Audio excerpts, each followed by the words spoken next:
Hello, everyone. Welcome to the Chalice and the Sword podcast. My name is T.O., assistant to Reverend Zoe Inman, and longtime dedicated student.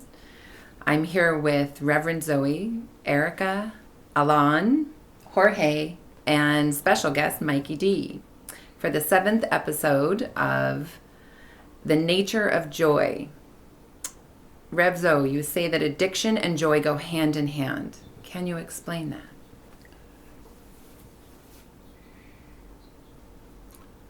Did you want to comment on segue as Mikey D's our guest? Did you want to? Nature of joy. So. That's where we started to discuss. Well, we did. We were talking about the contrast that we create in our minds that is based on a particular set of incidents. It's an example of life where you do one thing that provides you joy, but also, I suppose in my mind, a subcomponents of joy, adrenaline rush, social acceptance, things like that on the one hand, but with involving substances and addictive behavior and socially unacceptable things in certain ways, acting in the shadows and sort of coming home after a day of those activities and feeling filthy inside and outside, versus this other set of activities that gives you joy, but the subcomponents of that seem to be purity, wholesomeness, responsibility, role modeling, simplicity. And so, in my mind, I get joy out of both, and in the moment I'd indulge in both of them to the max, but when I finish with the one, I feel very different than when I finish with the other. So that's the complication that I feel, is this judgment that I place on different types of joy, and it manifests itself in many, many ways. But, we were talking about one particular example. Right, and that's where people get into trouble with when they want to address a certain relationship, whether it's a substance or a person or a belief or a thing. They're focused on that, and they're not focused on what the joy that they're actually looking for. See, people want to keep it out here about the object. It's still like, well, this brings me enjoyment, this makes me feel filthy, this brings me joy. If you notice, I'm constantly sourcing even the better joy, the worse joy. I feel defiled, I feel wholesome. You notice it's still through the object. It's still through the person, it's still through the experience. Which is why a lot of people, if like the substance, they go through a 12-step, which it's admirable and stuff, but like many things, it gets watered down and then turns into a crutch, right? It itself turns into a crutch. Because the deeper thing, which is the whole first step, higher power, doesn't really go into the deeper thing, which is their deep relationship with their relationship with joy. So it's like you stop doing one thing, and you start doing another thing. You stop doing one thing, you start doing another thing. You stop doing, at least I'm not doing that. It's like, okay, but it's still the same compulsion. So it's a much bigger thing than just substance, right? But I'm not sure which direction we want to go here. Well, let me come in with my ego, asking the question. Yeah, please. I get joy engaging with an activity that makes me passionate. Let's say music making. I'll be making music and I feel joy. And then I'll go smoke a pack of cigarettes to the head while hanging out with high school buddies and laughing my ass off, drinking whiskey, and the next morning I feel terrible. How can you be saying that the two are the same thing? One is building my life up, the other is diminishing my life. Who knows? Who's to say? Based on whose criteria, see? I'm getting less work done when I drink a bunch of whiskey. Based on whose criteria? That's my first answer. Again, based on whose criteria? Second thing is, so your body is tired in one, right? That's your body. You can't say your body's tired and one, right? You notice what is constantly assessing. It's constantly, what's constantly assessing? Oh, this is good, this is bad. I do this, I don't do this. That's the thing that precedes attachment, or if you prefer the word addiction. Which is why people struggle with this whole idea of non-attachment. What do we have, 5 topics up in the air? Well, no, it's funny because when you're during your response, I always know that you're saying something I need to hear because I totally brown out. Mm-hmm. I just like my thing refuses to hear what you just said, and I'm looking at you. My ears are receiving the thing. They went into the brain, and then I just like blanked. What did you hear? What did you hear? What did you hear, Mike D? Things that are either confusing or not making sense to me. Because to me, ego, whoever is speaking right now, the ability to discriminate between one action or the other, the ability to make a choice when you're at a fork in the road, is absolutely critical to be able to have the journey of life. And so there's nothing objectively wrong in my mind about having some part of you constantly assessing, should I put on a red shirt or a blue shirt today? Should I have long hair or short hair? Should I have a coffee or a beer? Those things, I mean, they may seem trivial, but they're, billions of such decisions make up one's life. That's absolutely right. And what you're saying is absolutely true at this level. This is the secular level. That's how most people function, right? That's not a problem. No one's saying it's a problem. I'm trying to raise the conversation, because you're here in this kind of container, to what's really happening, right? What's really running us? Like, you want joy, right? We're talking about joy and addiction, right? Mm-hmm. Isn't that what? Sure. Right, so I'm trying to raise the conversation. Hey, discretion, discernment, these people know I talk about it all the time. Mm-hmm.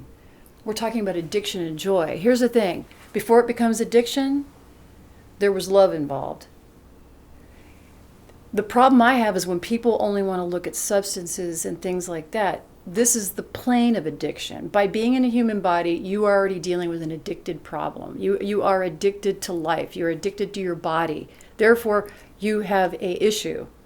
That is the world. And on a spiritual path, you have to willingly look at your addiction to life itself. This is not popular. This is not going to go, oh yay, Rev's talking about this. Believe me. We are addicted to life, which is why this seems so outrageous, what we're trying to discuss. The joy is inside, meaning joy, capital J. So when you pick up your little Buddhist books and you read, or you pick up in like all desires are or you're talking about, Bhakti yoga, you're Krishna and everything, how many people in this room have read a book that says all your desires will be satisfied at the moment of enlightenment? Mm-hmm. How many times have you read that? Do you know what that means? That doesn't mean your petty personality desires. It doesn't mean, you mean I'm going to get laid and get loaded and laid, and I'll have a family and I'll have a house, like all that, those experiences are going to happen? No, because all those are just one desire. Those are all the same, they're all these different faces, but it's all one desire that show up in all these different ways. That's what I'm trying to say. Cocaine, you may not like this. Cocaine, baby son, same. Just let your hairpiece fly off. No, right? I'm listening. It's like cocaine, baby son. Same kind of desire is what you're saying. Cocaine, baby son. Trip to Italy. $1 million. Like, in that moment, right? We're talking endgame. In that moment, like, the essential desire is quelched, because each one of those is still the same desire. It just looks different. And what is that desire? Connection? Happiness. The ego just breaks it down on all this stuff. Happiness. Don't just toss everybody. Happiness. That's, if you broke down, ego doesn't like this. If you broke down, I had the family, the cocaine, the lady, the whatever, all that shit in this room, if you took away it, it's just, I want to be happy. Yeah. That's the whole ride. I want to be happy. It all, guys, it all comes down to this. Now the question is, well, you can be happy. You can, your happiness already resides in you. No, I need that to be happy. I need that to be happy. This is the journey. No, you can't take away the journey. You have to go on the journey. This is not a problem.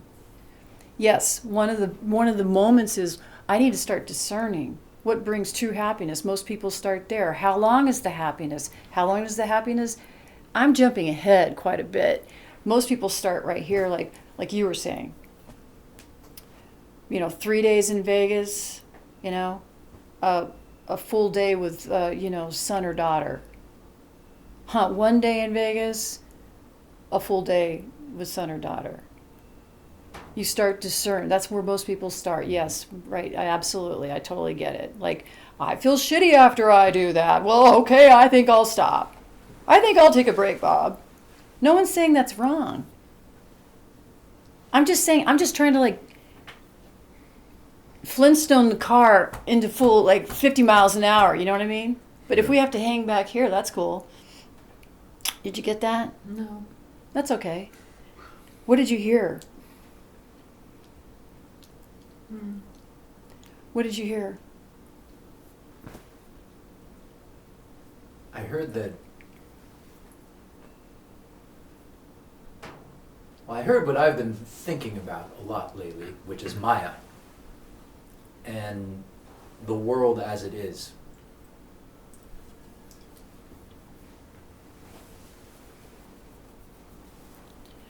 Look, you start getting haunted, right? That's what you brought in today. You're like, what's up with this, man? I go do this thing for 3 days. I blow it out. I'm like, yeah, but did you have joy in the beginning? I did at the beginning. Okay. Yeah. And then you came home and you had this thing with your daughter. Son. I know, but just changing it up a little bit. Sure. He's got long hair, so it works. Yeah. Right. You're like, oh, that's what it's about, right? And that energy, that's what it's about. That's wholesome. That's the thing. You see what I'm doing here, guys? It's like... But Good. In the one scenario, I feel like someone else's joy, I know it's providing me joy, so I get it. It's sort of a subcomponent of it. But my son's joy is also important. And there's nobody else that's getting joy out of that one experience that I'm having, right? Which is, as I think about it in a very judgmental way, debaucherous and whatever, going to the max, going to the extreme, having a good time. I'm the only one that's getting anything out of it, even though it is joy, you're right. The other one feels like, yes, I'm getting joy, but a byproduct of that is somebody else also getting joy. And therefore, that's why in a sense, I elevate that experience, because even though him getting joy gives me joy, there's two people that end up having joy. Yeah, so I can see we need to slow down the Flintstone car. Mm-hmm. That's not a problem. Right. Yes, that's lovely. I can shift gears very easily. Well, that's great, Michael. What I see happening here is you're realizing that that's a self-centered state. That when you do something like that, then it becomes self-centered. And that's great. And then when you come back home, you see your son, and it's like, oh, I can do something of service, and I can share this love. Well, that's great. It's not a problem. And? But? Not a problem. But it's gonna happen again. Mm-hmm. Yes, it will. Because it's highly likely, now I'm just going to real quickly just speak to you, it's highly likely that you have compartmentalized parts of yourself to accommodate some perceived expectation out here in the world, which is tearing you apart. Mm-hmm. Sure. So I could keep that conversation at a very base sort of secular level, or we could, keep amping it up to like, you're suffering not because of his body's hurting. It's like, you can go have that conversation with somebody else. I'm like, no, his soul is hurting because he's judging one part of himself against another part of himself. You see? That's the next level of conversation. We're still we down speeded on the Flintstone car. Well, now I'm listening. We caught up. I caught up. We caught up. I just got excited, guys. I was excited because we were having that other conversation, prior. Yeah. So not a problem. I'm glad. That conversation around 3 days of a bender coming home to a son, like most people are like, that's not a problem. It's like, yeah, okay. There's a certain level of, you get a brownie point because there's a certain level of reflection. That's where it starts. Not a problem, right? There's a certain level of reflection. Mm-hmm. This is experiment. This is what that looks like. The problem is when you get into these other things like, okay, I'm going to stop doing that. That's what the ego wants to do. It's like, well, then that's bad and stop that. That's very egoic. That's what the ego's constantly like, am I doing it right? Am I doing it wrong? That's why I'm like, whoa, when I hear that sort of thing, whoa, right? It's obsessed with right or wrong. Okay, I have that by Job. Now I know what to do. It just loves that. It can't stand that life changes on a dime and the rules change. Or the unknown. That's what I just said. Yeah, that's Oh, yes. Well, that the unknown is that. The things change on a dime because it is all unknown, because it's being looked at through the ego. When you don't look at it through the ego, it's not unknown. When you look at it through the ego, it's unknown. So yeah, that's fine. We can hang right there, Great. So discernment's coming up, reflection's coming up. But the more exciting question to me is these parts of you that you judge and you try to keep apart. I think you're getting tired of that. You're damn right. Because it's not just the two, as you probably imagine. It's the 74, and it's been going on for a long time. And it served me. It seems to have served me well. But there's the sort of the tipping point has been reached, and it feels like there's this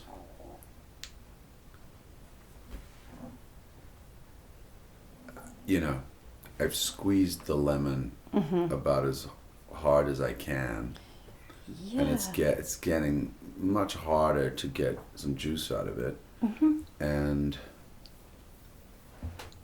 there's no denying that at one point it was a fun thing to do. I squeezed and the juice came out. We get it. So this is your everyone's exploring this attachment addiction issue in different ways. In your case, it's like, okay, it's the way that you come at things. You're a very passionate dude. Mm-hmm. You come at your son just like you do a line of Coke. Absolutely. Dude, that's your nature. Yep. And I think part of it is you judge. Some part of you knows this, but some part of you judges it probably. Like it's okay here, but it's not okay here. I'm like, therein lies the rub. That you're judging your own nature. Like it's okay if it shows up this way, little Mikey, but Beep, you better go hide that one. It's like, little Mikey's like, well, how do I make this work for me? And that's when the nice guy starts chopping up like, okay, here's my life. Here's probably why you're separated from your wife, right? It's like, you're not lying. You're trying to have one private life where she's not devouring you, right? She, capital, fill in the blank, right? You know her. Those people, where have you been? You've disappointed me. You said you would, Mikey! No! No! She said it! You promised me!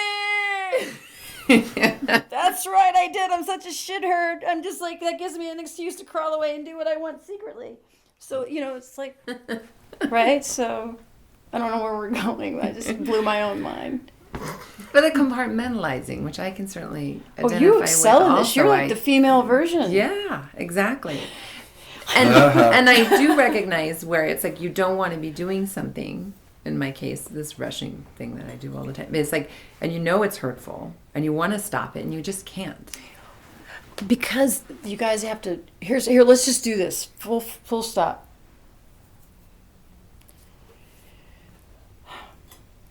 This is rushing. This is cocaine. This is hysteria. This is. Right, whatever your bag, whatever your trip is, man, right? Yeah. Here's your do-gooder, whatever's in this cup, right? Yeah.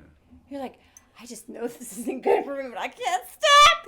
I can't stop. Everyone just freeze. Like, whatever the fuck's in your cup, everybody out there, that's whatever's in your cup. It's like you got to stop and go, this is eliciting. I believe this is giving me something. So we're going to get real practical.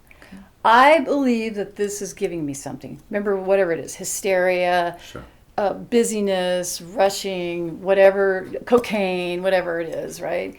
You have to start there. What does the ego want to do in these moments? It wants to justify like why you need that.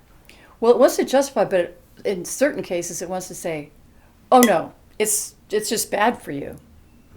It doesn't want you to even ask this question of,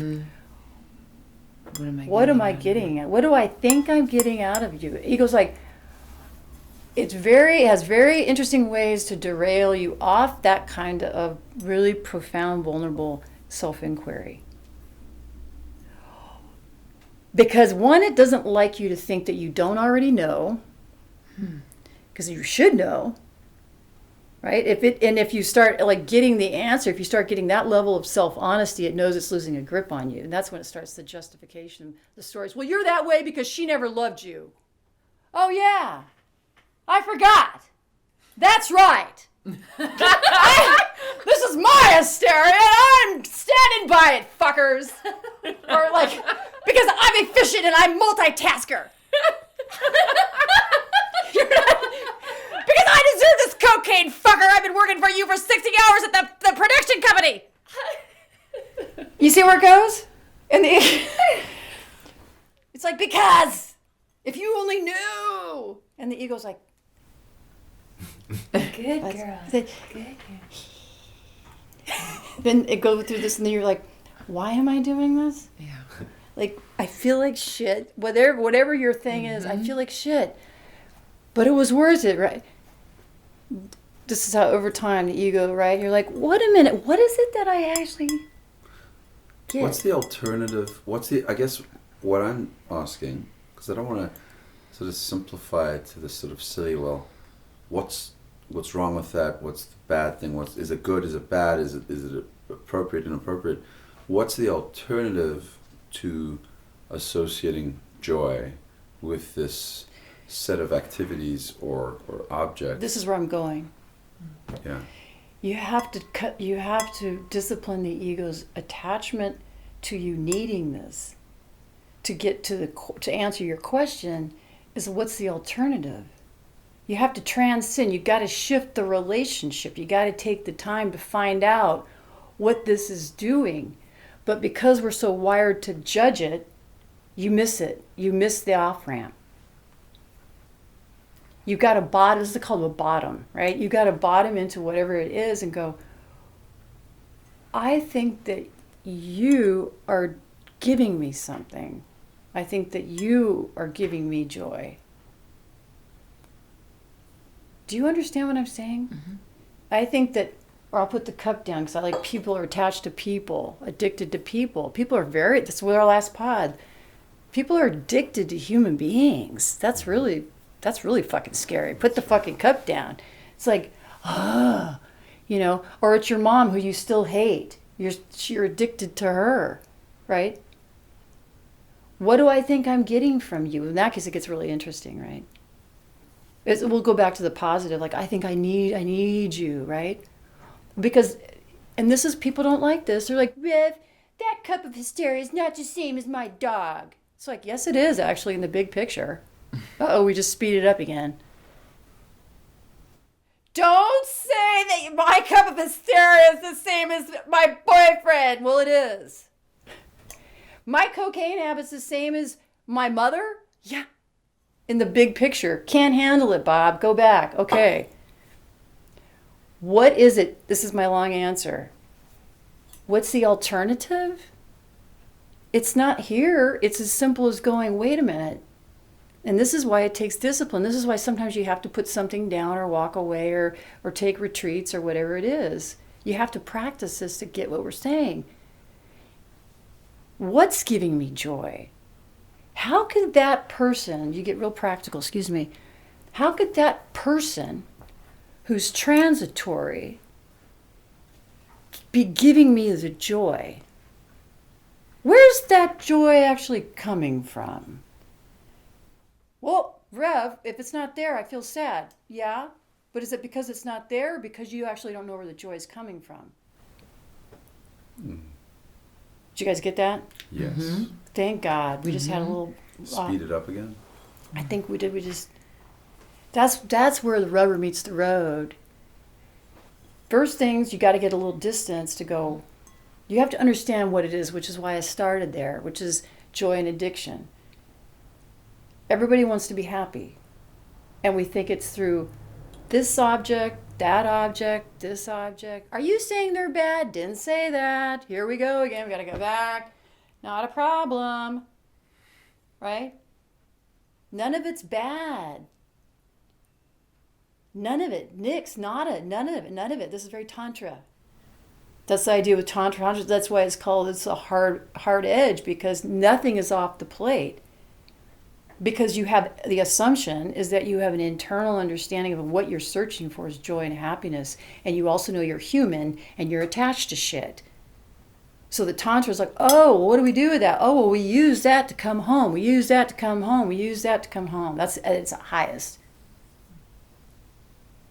I'm just trying to break it down so it's accessible. To use practicality and go, wait a minute. How could this, just logic, you guys, don't you get it? You're like, how could that person be giving me joy? Isn't that already suspect? How could this thing, this cup of this, or this tendency, or this habit, or like this we say experience, give me joy? You start asking this question over, you start asking, this is a whole practice in itself. It's like, oh, that sun makes me happy. How could that sun be making me happy? Where's this happiness coming from? This is the opposite. This is the first movement, right? Is she making me happy? Is the hysteria making me feel like needed? What's making me feel happy? Is that wine making me happy?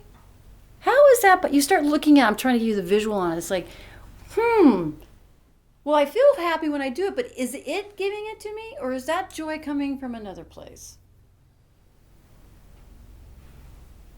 Those are the deep, or this is a corner, it's like a big spiritual corner, where you start asking, this is true self-inquiry. Is the joy coming from her? Right. Or is it coming from some other source? What if I start looking at that? What if I start looking at, like, where is this joy coming from? Whether it's the joy of self, like hysteria. First of all, you got to get through the ego, like, doesn't want you to see that you get some kind of thrill from that. But just to simplify it, it's like, it's not the person, it's not the object. It's something much more profound, comes back to all desires will be satiated, because that joy is already inside. But because we've travailed so many times away, lifetimes, that seems outrageous. So the addictions, the attachments, you start working through in a very simple way by exploration and workshop. I'm going to Vegas. I'm going to check this thing out. Now, here's the thing with the deep addictions. When you've been so addicted, sometimes you have to put a little distance on something to be able to come back and test it out. But even if that's the case, you can use other things in your life. which means going out Mm-hmm. and coming back in, which means going out and coming back in. You go out and you come back in, which means we're here in this arena, right? So we're talking about God, and we're talking about meditation, we're talking about prayer, we're talking about obedience and discernment and discipline, all these beautiful things that I like to help people demystify and become rich again. And that's where we started. It's like, well, this at a body level feels good, this doesn't feel good. Okay, start there. But don't get stuck there. Mm-hmm. Yeah, don't get stuck. Don't let that become the off ramp that you never get back on again. You know. Like so that right there is a lifetime spirit. Where does my joy come from? Not my joy comes from journaling and bicycle riding, and it's like, no, that's great. Mm-hmm. And how long have you been Miss America? It's like,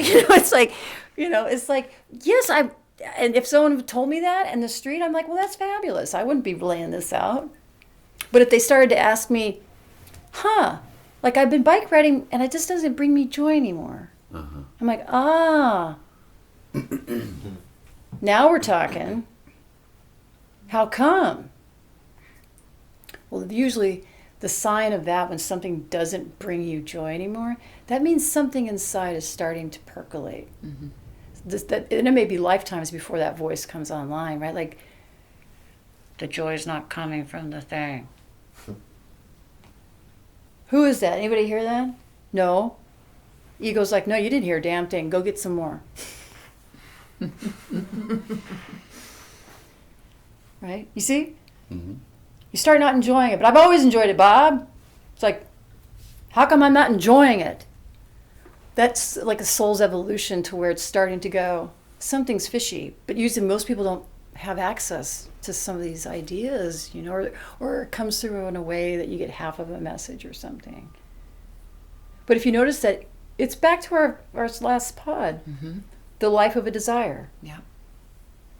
You have it, you crescendo, you get it satiated, and then there's the death. And that's where people panic. But if you have this deeper understanding of where joy comes from, you don't get stressed out. You're like, yeah, it's done. You understand. You've taken the time to understand the nature of joy, where it sources from. This is like a whole. What are we talking, like a year class here? In an hour. You've taken the time to break down a lot of some of this stuff. It's very. I don't mean this in a haughty way. It's advanced. That doesn't mean it's inaccessible. It just is. And we have to be humble and know, wow, this takes fortitude and day in, day out sweat and grind and willingness to completely forget and come back in again. Where does joy source from? Like, these are just, where is my joy sourcing from? But when you're not enjoying something, that's a great opportunity to ask the question, what is that about? Something inside is saying, yeah, there's something else that meets the eye here, man. How come is it that I got what I wanted and now I could care less about it? Mm-hmm. I married the perfect lady. She's all I ever wanted. I can't stand the sight of her. Uh-oh. No, I'm not. I love her to death. You love her very much. She's been there for you. She's had your kids and she suffered for you. That's right. I love her. Thank you, ego. Fucking love her. I love her. Did I tell you about Ellen? Ellen's fabulous. It's like, sorry, Pastor. Then you try to compensate. But if some of this stuff comes in, it's like, wait a minute. Why am I trying to convince myself of something here? I don't have joy through that. I did have joy from that. So you start becoming a student of your addictions. So what I used to say, all addiction starts in love. But we misreference it. We think that it becomes the thing. The first experience is always the purest experience. Right? I'm just trying to imagine what that looks like. You do the thing, but you know it for what it is, right? Mm-hmm. You probably enjoy it more. Well, because you understand it. You understand what it is you really want. and you understand what it is. It's a transitory object in a phenomenal world. You're going to have that experience and that joy, and it's going to be gone. No, the joy doesn't have to go. No, the Object is gone. goes. But we often attach to the object. That is what The I am party, talking the- about. Yeah. No, relationship. everything. Mhm. No, everything. Mhm. That's why this is such a brutal, intense, awesome workshop. If we're in a body, we're already perceived we're separate, and our natural, because notice God has put all the senses here. We are attached to the senses get attached to objects and experiences, and spiritual practice is starting to go consciously pull them off the objects to come inside. But because the magnetism is so strong, right, that's why it feels like effort. It's like, that's when you start willingly, but what helps the process is to go questions like, where's my joy coming from? That person said they would never leave me, and they left after 25 years. To be a student of it versus a victim of it. Right. That's the difference. That's how you start understanding all these books you've read about. You become a student of it versus a victim of it. It's like, oh, that's what they're talking about. The suffering of attachment. So can I? Did that kind of come in? So it's not, the joy is always there. The Mhm. happiness is always there. The objects. Yeah. I'm thinking about I'm trying to apply this to my life, and this last week, I had 4 new clients. I got even more phone calls from potentially new clients. I was like, oh, this is great. This is exciting. I'm feeling joy. I'm like, ooh, look at my bank account. There's more money in there for this week's income. And just trying to apply, like, okay, those are the objects. Those are the things that I could get attached to, thinking that those things are giving me joy. But then later in the week, I was like, I also had this thought come through, like, I really like working. I just really like working. I like being engaged. I like being able to be used in this way. Mm-hmm. So is that also an object that I'm attaching to, or is that something? It's like we're all attached, and the idea is that you start realizing it's a workshop, and you become a student of it. The joy is already inside you. Those are just events, Mm-hmm. right? Yeah. The joy is inside you. Those are just events. Those are things happening, but the joy is already inside. This is what everyone's trying to learn. So even when my life doesn't look like that, the joy is still there. I'm just not The ego seeing doesn't. it. Sweetie, your ego doesn't want you to see that. Yeah. The ego is a formidable thing. It wants you to divert and obsess about the external world, because without the external world, the ego doesn't exist. Will you take that in, please? This is a heavy conversation. How the F do we start with this? So I'm thinking about what you're saying, almost like a chemical reaction, like a catalyst, like there's an inert sort of substance, and it gets touched by another substance, and suddenly it explodes or turns blue or something like that, and that's sort of like how we think about the external is having an effect on the internal, and therefore we get joy. So the analogy's there for me. The question that I have is, knowing that the joy is there all the time, and it's just the ego's telling us that it's getting triggered or created by these outside events and objects, is the goal to identify where that joy is, to activate it so it's there all the time, and therefore also not be as impacted by these outside events? Like, are these outside events supposed to mean less if we know that the joy's already there? In other words, you could do the coke, you could be with the baby, you could take jump out of a plane, but are you supposed to be a little bit more flat about the whole thing, because it's like, it was nice, but I already had joy, so it didn't, I'm trying to connect the dots between finding the internal joy and how to access it, regardless of what's outside. But then how does one react to outside events and outside So the questions, objects. where's the question coming from? It's coming from the ego.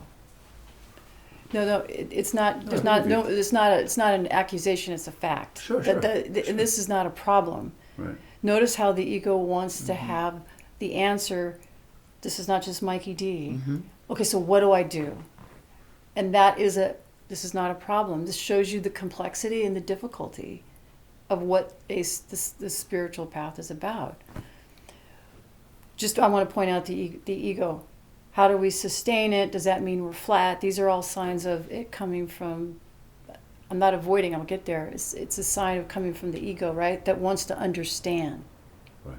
It wants to, remember, the ego wants to attach and understand and conquer. That's its whole thing. It'll let you stay open to what's being said, me or some other soul, right? And then it wants to clamp down and say, okay, so what do we do? Remember, ego's action. It's all action, action, action. What do we do? What do we do? First of all, you just have to ask the question, where's the joy coming from? Just to start there. Where's the joy coming from? Tamale Erica just said, I like to work. Well, that comes from lifetimes. That's a predilection. She has a tendency. Is that attachment? Yeah. Is that a problem? No. But the idea is to then use that to start waking up. You use that. You start using your tendencies to workshop to find out. It's like, okay, I'm attached to work. What do I think it gives me? It gives me joy. Is the joy inside or outside? I don't know what the fuck that means yet. Okay, we'll find out. What's giving me joy? This is already a great question just to ask. It's like Ramana Maharishi, who am I? It's another flavor of the same. It's basically the answer to your question is ask the question, and that creates a magical space that I cannot tell you. It's an experience. You asking the question. You're not looking for the answer. You're allowing the experience. You get it? So right now, think of something that you equate that gives you joy. Can you see yourself doing it?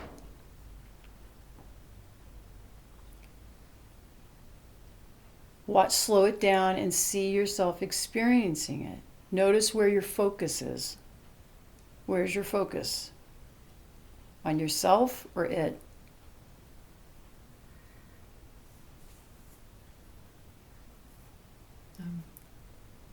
I'm in it, but my focus is on my The feeling. experience of it.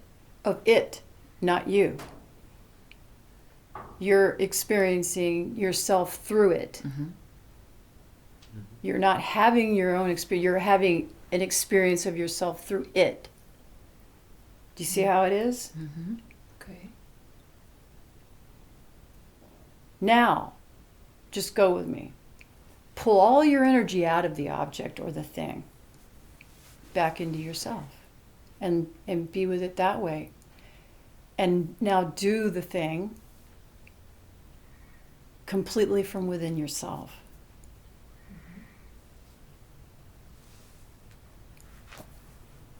What's it like when you stay inside and have a relationship with it that way? It feels very difficult. That is attachment, right? Absolutely, because you start to, I start to sort of degrade towards the practical, right? When I do this thing, this external thing, I'm doing it with other people. There's there's the reflection, there's a perception, there's all these. It's almost the fact that, and this sounds really sort of silly, but the fact that they're doing it too. There's some power to that, and if I was to find the joy that I got in that activity within, I wouldn't be in that room with That those is precisely ding, ding, ding, ding. And this is why it's such an intense operation. You're absolutely right. You get a gold star. Remember the goal of life? To be happy. You look behind every single thing. I don't care what you lay in front of me. It's going to be, I want to be happy. And we've been indoctrinated from lifetimes of our own actions and the nature of the world to think that it's all external, that without that we're nothing. So that's where the spiritual principles, discernment, self-discipline, discrimination, obedience, silence, solitude, retreat, prayer, meditate, all these things are to help create some space. So then we can start asking these bigger questions like, where is the joy coming from? And the ego's gonna brutalize you. What about connection? What about community? What about, and you're gonna go, what about them? I was so envious this past week. I told you the story before we started recording. I was so envious, almost, and really sort of impressed and shocked that this series of events this past week occurred a year ago at the same event, and the year prior to that same event. And yet this year a couple of people opted out. And they just went back to their hotel rooms and ordered dinner and were in bed by 10. And I kept going, where are they? And by the end of the week, they were like, I feel like $1 million. And I said, I feel like shit. I didn't get into the details. But that it's not like I'm incapable of doing that, but I imagine they were doing a little bit of what you're saying, which is they found that thing that the prior year they found through some external activities and substances. They went back to the hotel room and found something within, or even superior, and were happy. And that's the word that you use, right? They were just happy.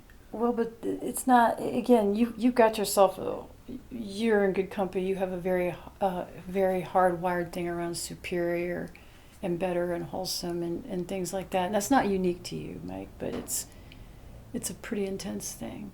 But they're opting out of those activities, to me, feels like directionally the right thing to do, but maybe even that's the same kind of thing you just said. Yeah, I appreciate what you're saying, and I like how you're thinking. You're at least reflecting on, I did notice those people weren't there. That's curious enough. That they, old cliche, right? They were going by the beat of their own drummer. They had some sense of what was better for them.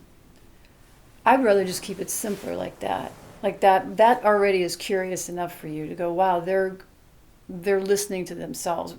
Who knows what they're doing? Which means that's the question that you want to start listening to. Why am I compartmentalizing? Why do I feel like I have to cut off parts of myself and brutalize myself? And like, here it's okay, and here it's not. Here it's okay, here it's not. Do you see? So there's addictions on addictions on addictions. Addiction to need to be perceived as innocent, addiction need to be perceived as knowing, addiction to be perceived as whatever. So you got to start with where you are. So you take one away, you got a whole other series. So I'm saying, the cocaine or whatever is just this. But sometimes people take that away, then they start seeing these other compulsions, which is important, But I'm just, you guys know me, I'm just a hard ass on, it's all the same addiction. And I just see people hurt themselves when they think one's less than well, at least it's yoga, Rev. I'm like, I'm not interested, man, Right, whatever. You don't understand, I was in crack cocaine for 20 years. Yoga saved my ass. Absolutely. That's great, I would say. But when you're ready to get down to the brass tacks, the deeper thing, the deeper conversation, that will be lovely too. Which is that's still the same thing. Like when you feel like you have to do something, or you have to be something or behave as something, that in itself is addiction. That's a trap, right? That's what I'm trying to say. Is any of this coming through? Yeah. Loud and clear. Yeah. Back to if you just wear it, notice the lovely, sweet tone. Where is the joy coming from? This is not anything you don't know. You just hear it more when you're like, where's the anger coming from? Okay, it's the same thing. Where's the anger coming from? Where's the hysteria coming from? Where is that coming from?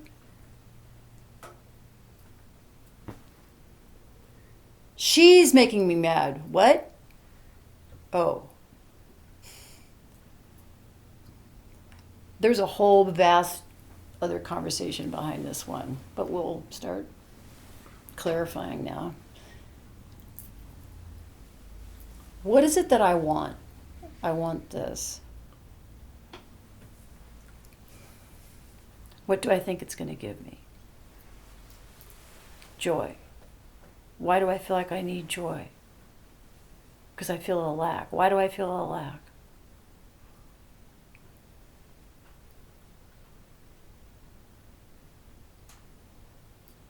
You see what happens. Superego jumps in. What does it start saying to you? Thou shalt. Or it starts trying to falsely build you up. Oh no, you're great, dude. Yeah, You're you like, don't people like love you. anything. Like, what are you talking about?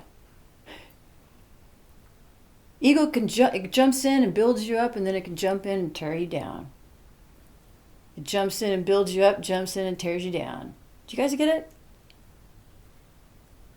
That's where most people start, and then over time, if you are earnest on the spiritual path, it starts mellowing. Because you've invested in finding out all the bits, you've hopefully have transitioned past trying to impress people, trying to manage people's perception. You've moved past some of this crap to where you get a little handle on your goods. Where you're like, yeah, I can start asking these deeper questions. At first, you got to kind of deal with the surface parts. The surface parts are tendencies, or the goods are tendencies. Someone's tendencies to be a certain way or do certain things. One's tendencies. Well, that's all we're dealing with. I don't understand your question. Mm-hmm. I guess I'm wondering, like, at what level are you? I guess you're dealing with that the entirety. Look, man, you're not, over time, you're not shocked by anything of yourself or other people. Okay. You're not trying to hide anything, which is why you're not shocked by anything. Well, you don't just start off that way. Right. You got to work through like crazy layer. I'm just using that as a visual. Don't get stuck on that. Okay. Right. You're working through layers of stories and beliefs about yourself and the world, which is kind of what we're dealing with here. But that's good and better, right, Rev? It's like at one level, sure. At the secular level, yeah, laws, right? Not a problem. We need it. Not a problem. But then there's all these other layers.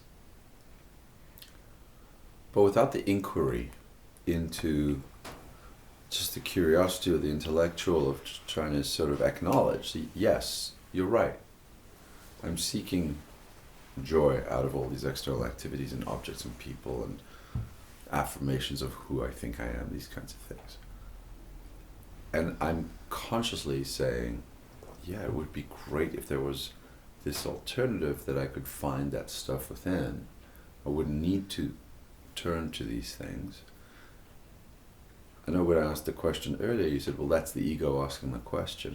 So but I don't know how else to get there other yet, than right, by finding out what that thing is. But see, already the question's coming through an assessment. Mm-hmm. These things, did you hear, Mikey? Mm-hmm. These things. And for you, I would say that right there is what there. You may have to go elsewhere, but those to looking at it that way is part of your Achilles heel. You're still looking at it through good or bad. You know what I'm saying? Yeah. This is not a problem. Everybody in here can understand it. Right? You're still looking at it like, okay, what's my line of success? What's the vector? Like that kind of thinking. And what I mean is that you're stuck in judging yourself. Right? So that's where if I was to work with you singly, that's where we would start. Let's talk about your judgment about yourself. Okay. Do you guys getting it? The judgment. It seems, and correct me if I'm wrong, it seems like what you're implying, or what I'm taking away from it, rightly or wrongly, is that given that the joy is somewhere inside, and it should the light should always be on. Not should. See, you're already in it right now. Or the light is all, like, there's something there. Mhm. There is something there. It appears to me that the idea is this is where the good and bad comes in, that is a preferable way of being. Mm-mm. Yeah, hang on, slow down. So, and that's the overlay. That's how quick the ego jumps in. What we're saying from over here is that is the state we have access to that's always available. Yeah. That's all. If you could just take that in, like, oh, I don't have to believe it. I don't have to know it. I don't have to access it, but to know, to kind of be shown that that's there, just the beginnings. It's a powerful thought. It's a very powerful thought. That's that. If there was any goal today, that would be it. It would be like, okay, I can't see it, I can't feel it, but something about it rings true, right? Something about that. There's some innate state that's always there, and I just haven't ever considered it or heard it or turned towards it. This is called the presence of God, right? It's called many things. It's called Dzogchen, right? The Great Liberation, ordinary awareness. It's called many things. That's always there, and it's just covered up. This has gotten me through many things, just saying, I know you're there, man. Mm-hmm. Right? One has to work through the judgment, though, of the behaviors. That's a lot of work right there. So is there a state of being where one accesses that, as you said, Yeah. and still behaves in those Yes. ways and says, yeah, I've got the joy, I'm going to do a bump of coke right now. Yeah, absolutely. And it's cool. It's fine. No problem. Because you have the right relationship. You know that it's not giving you anything. So then why am I doing it if it's not giving me anything? Because maybe you just enjoy the camaraderie. I'm going to twist your head here. No, I get you. I'm enjoying this, but I know it for what it is. In other words, if this got taken away and Bob left the room, I'd still be cool. It's very superficial. Like the depth. What? What you're saying. No, I'm agreeing with you. I get. No, I'm not understanding the direction where you're going yet. I'm saying that. Which is superficial. In that state, I'm getting the joy of camaraderie, and it's nice and all, but it doesn't go down deep. Like that's not what I'm dependent on in order to have the joy. Yeah, but it's not even superficial. It's actually from this state of point, because you're so connected to the real joy, that these relationships become much deeper. Mm-hmm. Interesting. Okay. The enjoyment of the line of Coke, much greater. That's my point. Yeah, let your hairpiece fly. No, I get it. You It's know what I not mean, flying baby? anywhere. Good. Well, no, we want it to fly. I know, We flying love is hair good. I'm not the guy on your fridge with my own hair. Okay. Well, that's not a hairpiece either. No, I'm kidding. Yeah. I'm kidding. Good. No. Yeah. You guys sort of coming in? No, And that takes practice. That's humility. You have That's- to humility. You know. That's super interesting what you said. It's very interesting. The power of doing these external things actually gets magnified once you're not dependent on them for your joy. You have a totally different relationship with things, Yeah. and that's why we've said these people hear it all the time. Put your faith in God and love people. Yeah. Lose all faith in people. Mm-hmm. Lose it. Put your faith in God and love people. I could take people and replace it with anything. Animals, substances, nature, anything. So And is joy God? Is joy these are substitutable joy terms? is God. God is joy. But if God doesn't resonate with you, then joy does. Absolutely. Like Right. joy is the ordinary awareness. If I was just go non-dual on you, it is the ordinary awareness, which is the witness to all that you are experiencing. In other words, that beer, who enjoyed that beer? What allowed you, let me ask you the better question, what allowed you to enjoy that beer? Okay, we're going to go through a series of like physiological, we're going to go through all this crap, and then I'm going to go, yeah, but what was the awareness behind you enjoying that beer? This is January's class. This is in a couple weeks. What's the awareness right now that's listening to this lady blab? What's that awareness that's making you think it's your mind? What's that awareness behind your mind? You feel it all of a sudden? Mm-hmm. It becomes very present. In fact, we can just sit here.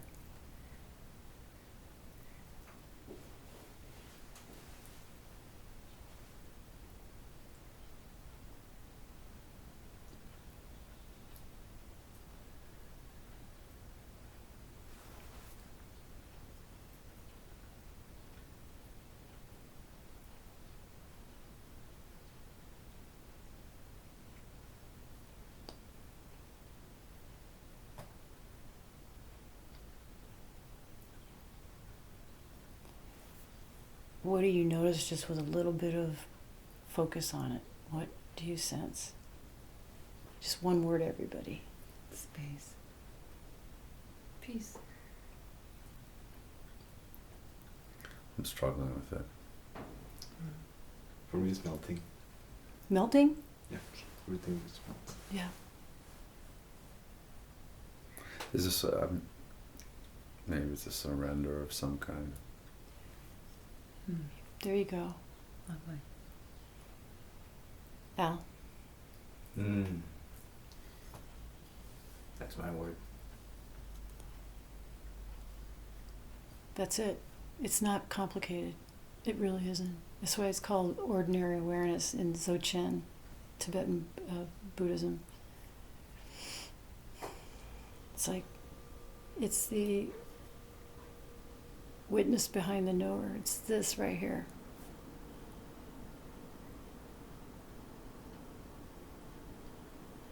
Okay, let's pull that rig over. You got something to work with, to play with? Yes, it's not to sort of say that some points were better than others, but there were certain highlights, certain things that you hit during this conversation that were really thought-provoking, that were very interesting, and I'm not sure that they're new to me, but maybe I've buried them. Maybe, because I'm so type A, so to speak, because I'm so deliberate, because I'm so decisive, because I'm so judgmental, this kind of being feels antithetical to my survival within the environment that I've chosen to be in, right? Be it social or professional, it feels like if I was to sort of go away for some time and come back and having done this work and be this and find internal source of joy, etc. And maybe that comes with throwing away certain behaviors and giving up certain things. No. It feels like it to me. I don't. But I had to get my no in there. Yeah. and I appreciate that. Look, it you can do always it. feels You can like- do it. You can do it right now. You don't have to throw away anything. That's the point. I love that, You yeah. don't have to throw away anything. These people know me. You don't have to throw away. In fact, it's while you're doing it that I'm talking about. Mm-hmm. Right. Mm-hmm, mm-hmm. This is the good news. You don't have to do any of I have that. to change a thing. You just have to change the way you're relating and ask the question in real time and be willing to listen. I think where I sense you, Mikey, just because you're here, is you already know. All those things can help you. All those tendencies you have can help you in this path, whichever path of the spiritual world that you would like to go. You're haunted because things are going to change, and that's what the ego. That's why the Fearful. terrified. And that is a fabulous place. And that is right, normal, and human, and everybody has to address that. And I sit before you, it's fabulous. Once you can transcend, and that is not a big deal. There's your efforts and there's grace. You guys understand this Yep. conversation here? Mm-hmm. Yes, things will change. But then the question is, and what if they don't change? Right? Have a little kumbaya with your ego on that one. It's always fascinating to me how, people wait, they make their billions and then they allow themselves the luxury of moving in this direction, right? So they were absolute killers, they were whatever, and then but they knew it was a functional way, and suddenly they're enlightened when they don't have to work anymore, when they're sort of bulletproof. I mean, Yeah, you see I do that what in you're life saying. I do all the time. understand. People, so I always go like, give me a break. That's right. That's right. Wait, you saw the light once you already crushed it, and there was nothing at risk, and you were bulletproof, and you're lecturing me? You know what I'm saying? I totally see that. understand. Which is Yeah. why everyone in here are workhorses. You guys are all karma yogis, and that tendency can benefit you. Another conversation on that.